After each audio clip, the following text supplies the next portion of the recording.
രണ്ട് നല്ല മലബാർ ആടും പിന്നെ അതിൻ്റെ കുട്ടികൾ. ആദ്യത്തെ പ്രസവമാണ് കേട്ടോ. കുട്ടികൾ രണ്ടിൽ ഒന്ന് കുട്ടനാണ്, ഒന്ന് പെണ്ണാണ് കേട്ടോ. ഇത് മേപ്പാടിയാണ്. നല്ല രണ്ട് ആടാണ്. തീറ്റവും വെള്ളമൊക്കെ നല്ല അടിപൊളിയായിട്ട് തിന്നുന്നു. ഇതിൻ്റെ റേറ്റ് 27,000 രൂപ.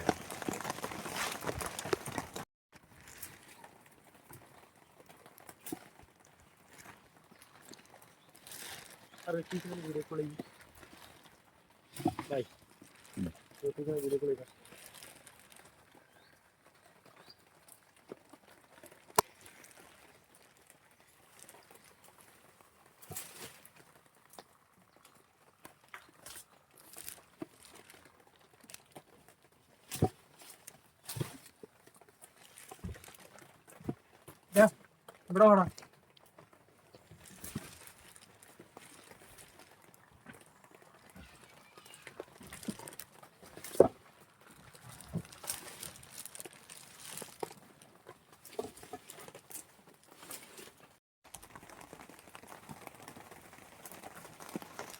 അത്